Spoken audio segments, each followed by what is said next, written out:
Xin chào các bạn, mình là Hương Trần. Hiện tại thì mình đang là thạc sĩ kinh doanh chuyên ngành về khởi nghiệp và đổi mới sáng tạo của trường đại học Nam California. Mình có làm quản lý dự án tại một trường đại học ở Việt Nam, cũng như là làm quản lý dự án cho một cái quỹ đầu tư ở Mỹ. Khi mà có cái cơ hội làm việc ở quỹ đầu tư ở Mỹ thì mình nhận ra là có rất là nhiều thứ mà mình có thể học hỏi được ở quốc gia này. Đó cũng là lý do tại sao mà mình muốn đi du học ở nước ngoài để học hỏi thêm được nhiều cái góc nhìn ở quốc tế nữa.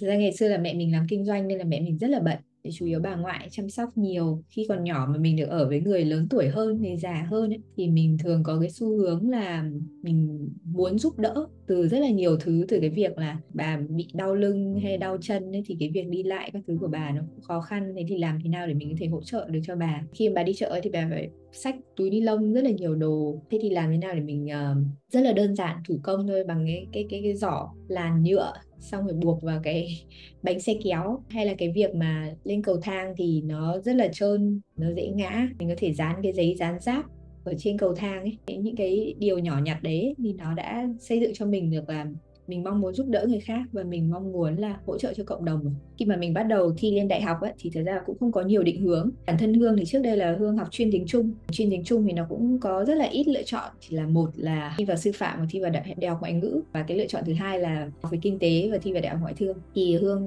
quyết định là học về kinh tế. Nhưng mà trong quá trình học ấy, thì mình thấy là rõ ràng là mình không phải là một người thích những con số, không phải là một người thích những cái liên quan đến vĩ mô về tình hình kinh tế xã hội vân vân. Bản thân mình là một người rất là nhạy cảm và mình thích tiếp xúc và thích làm việc với rất là nhiều con người và đội nhóm. Cũng là lý do là tại sao mình chuyển hướng sang làm về ngành nhân sự ở McDonald's, và sau đó lại làm công việc chính thức của mình ngay sau khi tốt nghiệp. Trong cuộc sống ấy thì mình sẽ có rất là nhiều cái ngã rẽ và những cái lựa chọn khác nhau. Thì đối với Hương thì trong cái khoảng thời gian đấy thì nó là khi Covid diễn ra, toàn bộ cái công việc tuyển dụng nó bị ngưng trệ lại. Có cơ hội là mình đi học về coaching. Sau cái khóa học cũng gọi là đổi đời đấy ấy, thì mình cũng có cái cơ hội để nhìn lại cái cuộc sống của mình và mình nhìn lại xem là mình đang mong muốn gì. Trong khoảng thời gian đấy thì mình rất là mong muốn tạo được một cái giá trị gì đấy cho xã hội, và đấy cũng là lý do mà mình bắt đầu cái podcast của mình. Khi đó thì Hương có phỏng vấn rất là nhiều bạn sinh viên mới ra trường. Thì khi mà Hương hỏi là em đã đọc cái mô tả công việc chưa, em hiểu cái công việc này như thế nào, thì Hương nghĩ là phần lớn các bạn đều không giải thích được là cái công việc đó nó như thế nào. Thế thì Hương rất là thắc mắc, có hay chăng là cái mô tả công việc ấy nó theo một cái template nó quá là khuôn khổ, nó quá là khó hiểu, trừu tượng, đặc biệt là cho những đối tượng mà chưa làm ở trong ngành này. Thì đấy là lý do mà Hương làm cái podcast với cái format là phỏng vấn một, chia sẻ về một ngày làm việc của một cái công việc, ngành nghề nào đó. Hương vẫn nhớ một lần Hương đi Buôn Mê Thuột và Hương được nói chuyện với một chú chăm sóc con voi. Câu chuyện rất là hay và thậm chí là có ghi âm lại để định là thực hiện một cái tập, nhưng mà nó chưa đủ thời lượng.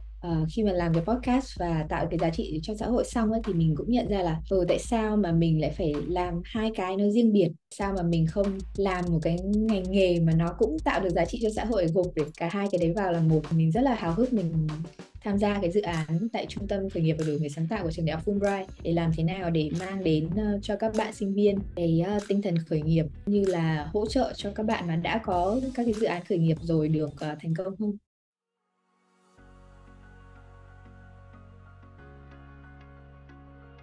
Nghe cái từ entrepreneurship hay innovation nó là một cái gì đấy nó rất là đao to búa lớn.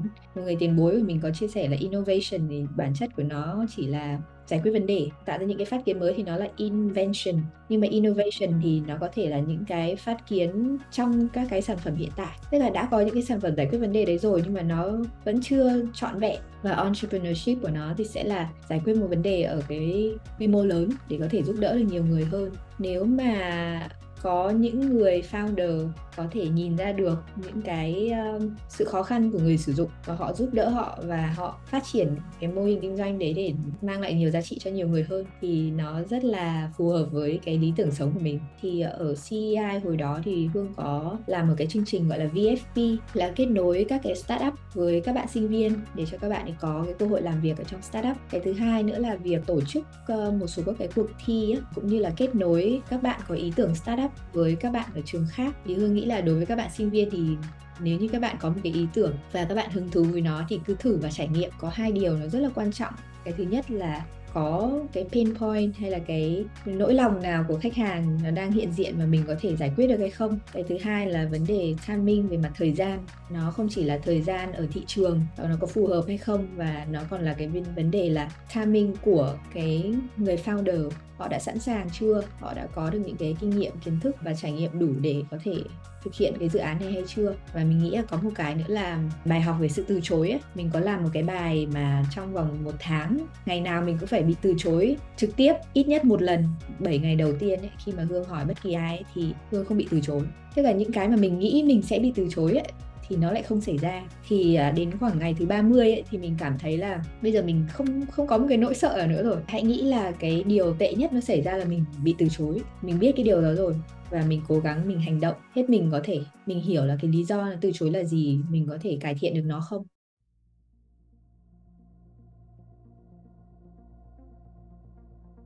Tại sao mình lại phải học về entrepreneurship và innovation? Cái này cần gì phải học, vẫn làm, người ta vẫn làm kinh doanh ầm ầm. Đúng, người ta vẫn có thể làm, người ta vẫn có thể bản năng, nhưng mà trường kinh doanh sẽ có thể dạy được những cái mà giúp các bạn giảm thiểu được những cái rủi ro trong quá trình kinh doanh. Trường mình thì mình thấy là họ sẽ thiết kế những cái bài giảng nó như gọi là flip classroom, và họ sẽ cố gắng thúc đẩy cái sự trao đổi kinh nghiệm, phản biện giữa hai bên, thay vì là một chiều từ giáo sư xuống cho sinh viên. Hay là cái việc mà mình sẽ không có bài kiểm tra, chủ yếu các cái bài cuối kỳ các thứ của mình thì nó là bài tập nhóm. Có một cái lớp mình học về việc là customer discovery, là làm thế nào để empathy được, thấu cảm được với những cái khó khăn của người dùng. Yêu cầu là mình sẽ phải phỏng vấn khoảng 30 user, thì trong đấy có một cái là chủ doanh nghiệp. Thế là mình cũng không hiểu vì sao trong cái lúc đấy thì mình nghĩ là mình muốn thử thách bản thân, rồi mình đăng ký vào cái nhóm chủ doanh nghiệp đấy. Trong số đó thì mình ấn tượng nhất với 2 cô chú làm nghề mài dao ở trong chợ. Đây là một cái mô hình kinh doanh rất là lợi nhuận nhé. Cô chú ý hồi trước là đã từng làm về đầu tư, và sau đó thì về hưu, và sau khi về hưu thì giữ đây là một cái sở thích thôi. Và cứ hàng tuần cô chú ý sẽ đến một cái chợ đó, những người đi chợ ấy, người ta sẽ để dao ở chỗ đó, sau đó thì cô chú ý mài, và người ta đi chợ xong người ta quay lại lấy dao đi về. Khi mà đã có kinh nghiệm rồi ấy, thì họ tiếp cận cái business và họ làm cái business nó rất là khác. Ví dụ như là chỉ có 2 quầy mài dao thôi, nhưng mà cô chú ý còn xây dựng một cái quy trình làm việc, có chuông bấm này, hay là có việc để khay sang đây, rồi cô chú làm việc với nhau rất là nhuần nhuyễn. Insight mà mình nhận ra được là những cái chủ doanh nghiệp họ không bao giờ làm việc 8 tiếng một ngày, họ luôn làm việc nhiều hơn thế và không bao giờ đo lường được cả. Cái thứ hai nữa là mình cũng hiểu về cái việc là tất cả những người làm chủ doanh nghiệp ấy rất thích nói chuyện với khách hàng, và cái điều mà làm cho họ cảm thấy hứng khởi ấy, nó không phải là hôm nay kiếm được bao nhiêu tiền, mà là cái việc là họ tạo được cái giá trị gì cho khách hàng, và khách hàng trân trọng cái giá trị mà họ tạo ra được. Những cái mà mình học thì nó ứng dụng nhiều ở cái design thinking. Cái bước đầu tiên thì nó sẽ luôn là empathize, làm thế nào để mình hiểu được cái trở ngại của người dùng. Thì sau đó thì mình mới define, định danh xem là họ có những cái vấn đề gì, vân vân. Sau đó thì nó mới là ideation, là làm thế nào để mình brainstorm với nhau về những cái ý tưởng. Sau cái ý tưởng xong thì mới đến cái phần prototype, ra cái solution ở một cái mức độ cơ bản nhất, testing với người dùng xem nó như thế nào. Mindset cơ bản của một innovator nó là về curiosity, lúc nào cũng tò mò về những thứ của xung quanh. Mình sẵn sàng mình đặt câu hỏi để mình tìm hiểu. 5 whys, đặt 5 câu hỏi tại sao để mình hiểu sâu hơn về một vấn đề. Cái thứ hai nữa là cái tính học hỏi ấy. Mình mong muốn là mình học hỏi và mình phát triển trau dồi thêm về bản thân. Và cái thứ ba nữa là không thể thiếu được là cái tech savvy, nghĩa là làm thế nào để các bạn quen với các cái hệ thống công nghệ, hay thậm chí là làm thế nào để áp dụng ChatGPT gia tăng cái hiệu quả công việc của mình chẳng hạn. Thật ra là so với các bạn trẻ hồi Hương còn trẻ thì Hương nghĩ là các bạn đã làm rất là tốt rồi, đạt được rất là nhiều thành tích. Có thể nói là không có một cái kỹ năng gì nó quá là nổi bật để cho các bạn ấy phải hoàn thiện thêm.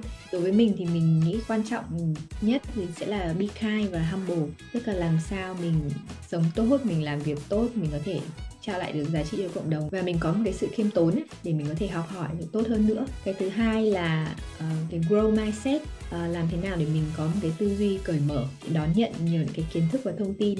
Có một cái điều mình khá là thích khi mà mình sang Mỹ ấy, thì mình được tiếp xúc với rất là nhiều thứ mà mình chưa từng nghe thấy khi mà mình ở Việt Nam.